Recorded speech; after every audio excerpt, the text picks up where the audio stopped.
May I? Yeah, please. May I? Please. You know. This is your baby. But first of all, you know, the voice of Chicago here. Deeply appreciate the great work that you put forth. So, listen, here's the deal, man. Jay Cutler.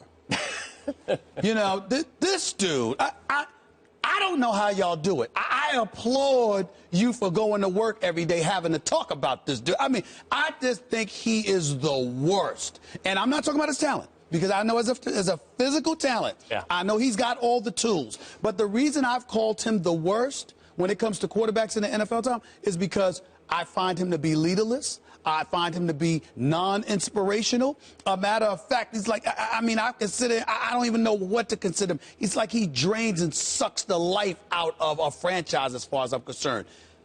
How do y'all deal with Jay Cutler? You hate him so hard, don't you? You hate him so hard. I despise him as a player. Isn't he so dramatic, Tom? I think, listen, I think the leadership criticism is warranted. And I think that it was more warranted earlier in his career in Chicago. And I think if you talk to his previous teammates from his initial spin there, Brian Urlacher and Lance Briggs and Olin Kreutz, guys that were strong voices and great players inside that locker room. I think there was some resentment that Jay was going to come in and all of a sudden take them to places they hadn't been. So I don't think there was a real good mesh at that point. I think the last 3-4 years there in Chicago, there's a different story. And I think if you talk to the guys that are there in that locker room now, they tell you a different story. I think the fact that he's older, he's married, he's got 3 kids, I think he's a different guy. I think it's valid criticism. I think that is very valid criticism. On the field, I personally don't believe he is Satan in a football uniform. There has been some good, there has been some bad. I think 2 issues exist with Jay. First of all, the potential has never intersected with the production. The abundance of raw talent leads you to believe he's going to be better than he is. It hasn't been just his fault. There have been times when he hasn't been protected. He's mid-30s now. It's not like suddenly he's going to wake up and be amazing. True, but I think that he's a guy, if you put him in a confined system and you have a very strong offensive coordinator, I think he can play effectively. And I think 2015 was a good example of that with Adam Gase. But my issue with anybody who comes to the defense of him in any way is does it correlate with what we conditionally say about a quarterback? We don't just talk about their ability. We talk about their ability to lead men. We talk about their ability to inspire and to galvanize the troops around them, because the position is so important that if they are missing something so flagrantly, that it could literally drain the life out of their team. That's what I'm talking about when I talk about. I'll say something that'll blow a gasket for you right now. I just want to ask you this, and then I want to see Stephen A's reaction. Can you talk about Jay Cutler's toughness? Oh, I think Jay Cutler gets a hugely bad rap about his toughness.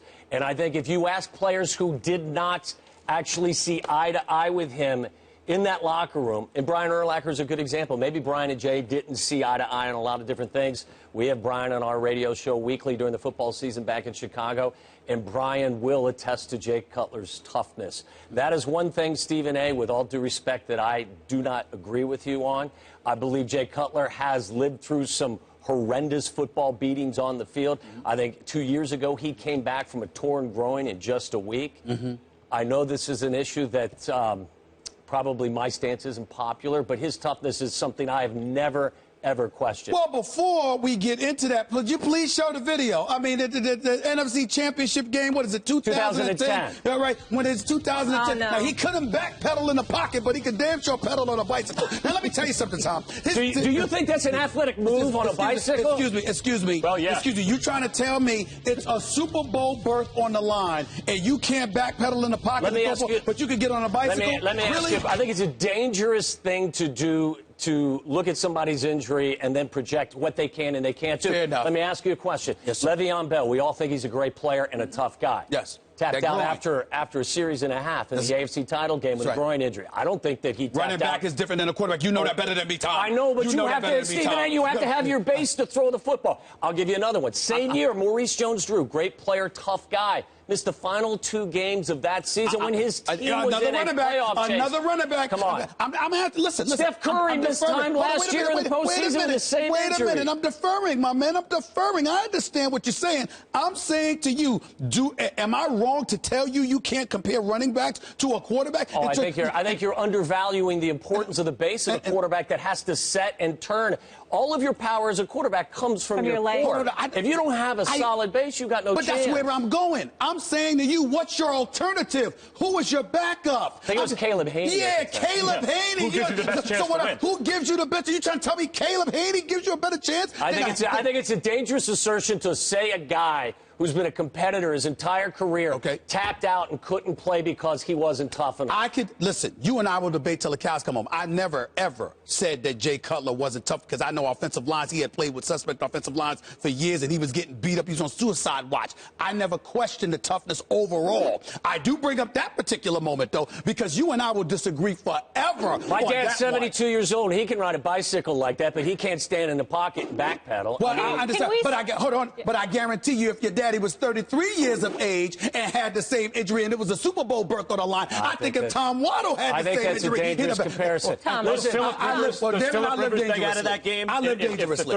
That I don't know. I mean, I know Phillip Rivers played with a torn ACL in a playoff game that they were able to brace against the New England Patriots. I think Can we stop living in the past for 1 second? I just want to hear if he should be a starter, if you think he should be an NFL starter moving forward. I think he's going to start at least 8 games in the National Football League next year for a team that's going to give him a chance. That's why you looked away and said that. That's why you looked away and said that. I can't believe you're saying this stuff. Stop. And you're going back to Chicago and you're going to go on the radio and say, do you say this stuff in Chicago? I do, yes. And what do they say to you? What do they say to you when you walk the streets of Chicago? It's a very, Stephen A., it's a very difficult job to try to defend Jay in any way, shape, or form.